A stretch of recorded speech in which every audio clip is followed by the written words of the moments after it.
Olá, meus irmãos, a paz do Mestre Jesus esteja com todos vocês, que Deus abençoe quem me ouve, que o Senhor possa falar conosco hoje, por intermédio da sua santa palavra. O texto para nossa breve meditação encontra-se aqui no livro do profeta Jonas, capítulo 1, versículo 4, diz assim: O Senhor, porém, enviou sobre o mar um vento forte, e caiu uma tempestade tão violenta que o navio estava prestes a se despedaçar. Com muito medo, os marinheiros clamavam aos seus deuses para que os socorressem e lançavam a carga ao mar para deixar o tempo mais leve. Glória a Deus. Irmãos, o profeta Jonas é o profeta fujão da vontade de Deus. Deus tinha um propósito com Jonas, que ele pregasse a palavra em Nínive. E Jonas se recusou a fazer a vontade do Senhor. Mais cedo expliquei sobre a questão de Paulo, Eu preguei sobre Paulo que se submeteu à vontade do Senhor, tendo um encontro com Jesus, e em Atos, capítulo 26, versículo 14, nas versões mais antigas traz duro-te, recalcitrar contra o meu arguilhão. Nas versões mais novas fala assim: te causará muito sofrimento, Paulo, ir contra a minha vontade. E é justamente isso que é revelado aqui. O aguilhão de Deus, aquilo que nos coloca diante a sua vontade. O aguilhão era um espeto de pau, a qual espetava o boi ali com um ferro na ponta, ou então totalmente de ferro, para que ele pudesse voltar a trabalhar. Os mais rebeldes, o recalcitrar fala de um coice.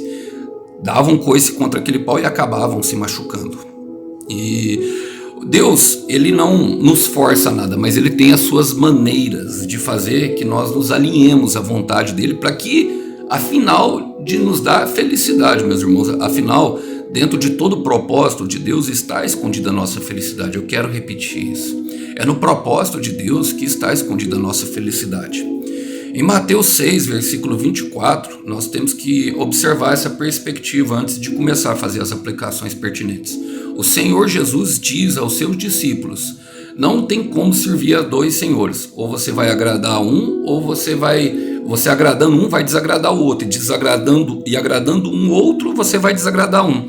Ou seja, ele está falando ali das forças do mal e da força do bem, o diabo e Deus.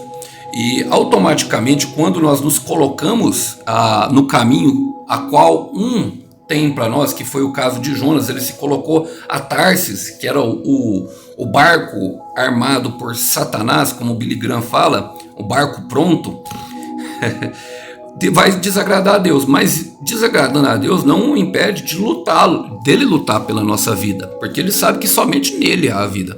Essa luta de Deus é porque ele tem amor conosco, e nós precisamos compreender isso. Deus luta por nós, mas ele tem os meios dele. Muitas vezes usamos aquele versículo de Jó 42, versículo 2, que fala: os planos do Senhor não podem ser frustrados na minha vida, como se ele fosse fazer a nossa vontade. Nós queremos colocar Deus na nossa caixinha, para que ele alinhe a vontade dele à nossa, e não é assim que funciona.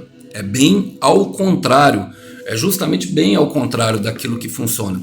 Devemos ter essa perspectiva para que nós não venhamos a ser frustrados quando nos colocamos num caminho. E há algumas tempestades, as tempestades elas falam, começa falando: o Senhor, porém, enviou uma tempestade, um vento forte, e caiu uma tempestade tão violenta que o navio estava prestes a se despedaçar. As tempestades no meio do deserto, elas vêm justamente para quebrantar o nosso coração. Não há um coração de Alasca que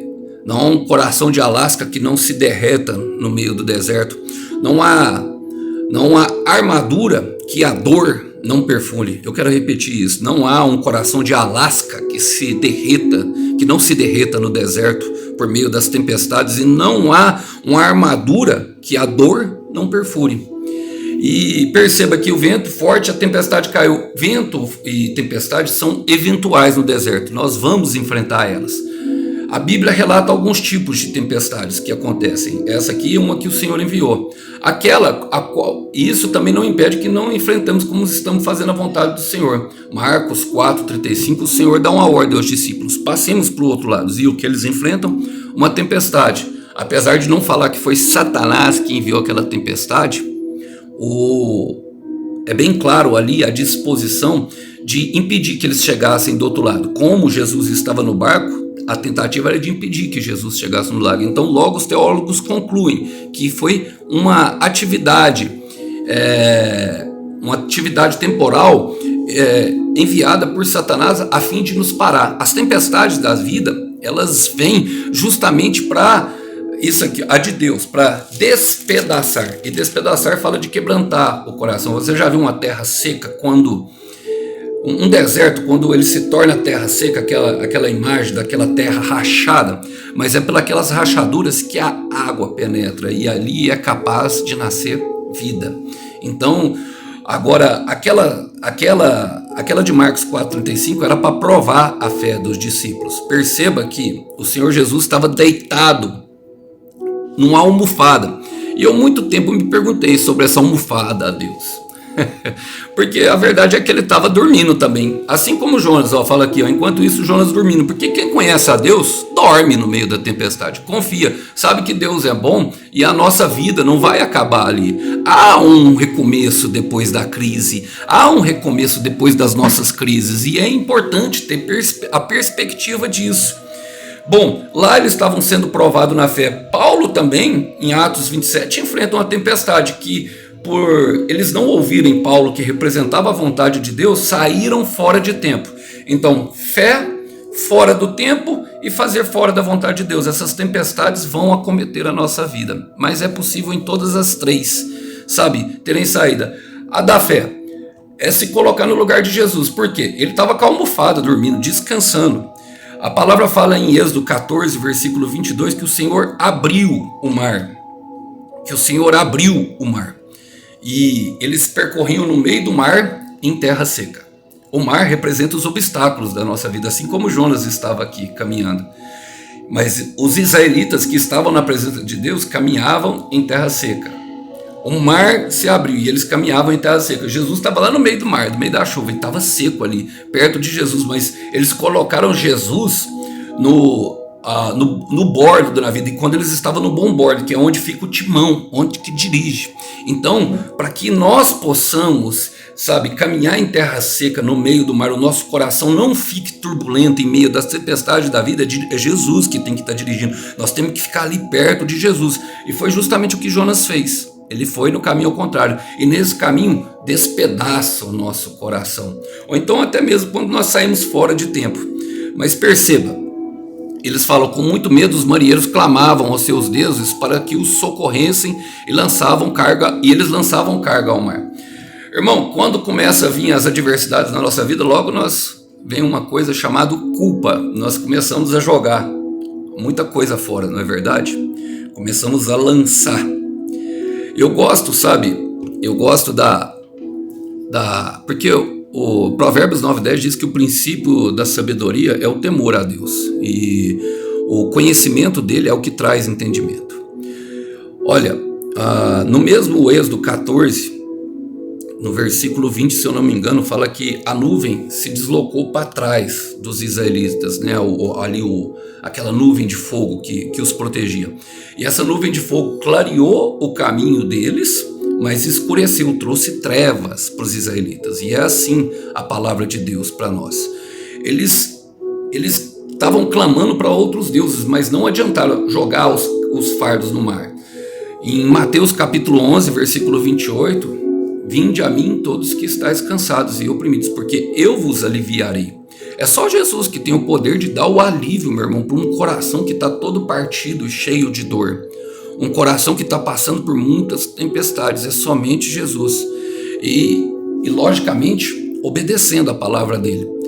Eles até lançaram os fardos, mas lançaram sobre o mar, sobre os deuses deles. Eram ofertas aos deuses dele. Aquilo ali não produziria efeito nenhum. Isso fala da nossa ação com o próprio braço. Nós devemos ir até Jesus. Jesus é o nosso sumo sacerdote e a oferta perfeita que foi oferecida sem mácula e sem pecado, o Cordeiro de Deus que tira o pecado do mundo. Aqui está falando dessas tempestades justamente daquilo que essa tempestade veio pelo pecado de Jonas. o Senhor que enviou, veio pelo pecado de Jonas. Era o Senhor tentando trazer desesperadamente ele a uma reconciliação com ele. Não adiantou. Olha, ele dormia e o capitão começou a perguntar para ele, os marinheiros perguntaram até que chegaram à conclusão: eu sou hebreu que sirvo. E ele fala: eu adoro o Deus Altíssimo. Ele trouxe essa expressão: eu adoro o Deus Altíssimo. E é impressionante porque nós devemos, sabe, confessar a nossa e adorar a Deus com a boca e também com a nossa ação. É importante orar, mas é importante se mover em ação, colocar em ação aquilo que nós estamos fazendo. E Jonas começa a falar, fala assim, ele fala no versículo 2, jogue-me ao mar e não voltará a ficar calmo. Eu sei que essa terrível tempestade é culpa minha.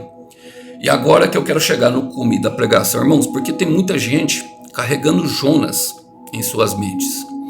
Isso aqui representa pessoas que vêm à nossa mente. A embarcação fala de nós.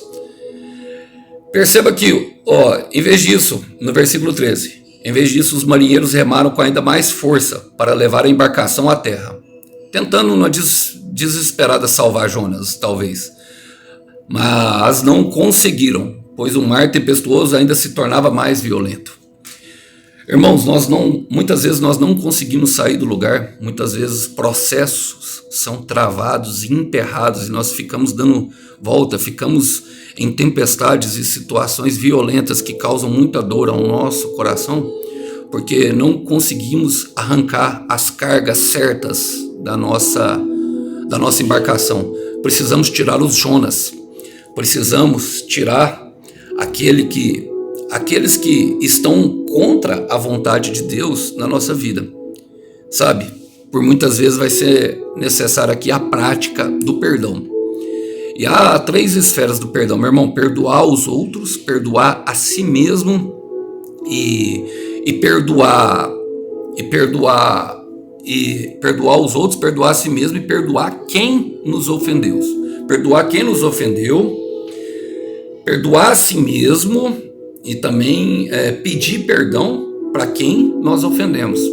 Essas são as 3 esferas do perdão e elas devem ser praticadas para que toda a carga, todos os pensamentos, todas aquelas pessoas que passam à noite na nossa cabeça, quando nós deitamos a cabeça no travesseiro, para que nós possamos agir em liberdade, sermos livres disso, para que possamos. Perceba que só depois que eles jogaram Jonas fora, cada um seguiu o seu propósito. Eles foram para Tarsis e Jonas foi para dentro da boca do peixe, 3 dias, que fala de morte e ressurreição, porque Deus tinha um propósito com o profeta.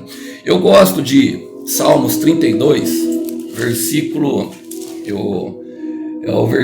8 e o 9. Olha, eu vou ler para vocês. Diz assim: eu os instruirei e ensinarei no caminho que você deve seguir. Eu o aconselharei e cuidarei de você. Não sejam como um cavalo ou um burro que não tem entendimento, mas precisam ser controlados com freios e rédeas. Caso contrário, não obedecem. Está falando aqui dos aguilhões, porque não obedecem, e aí precisam ser controlados. O entendimento é que nós devemos praticar o perdão, liberando perdão para quem nos ofendeu. E essa questão, a palavra não diz que nós devemos ir atrás da pessoa. Nós devemos liberar no quarto de oração. Mateus 6, versículo 12, se eu não me engano. Perdoa os nossos pecados na oração do Pai Nosso. Perdoa os nossos pecados perdoa as nossas ofensas, assim como nós perdoamos quem nos tem ofendido.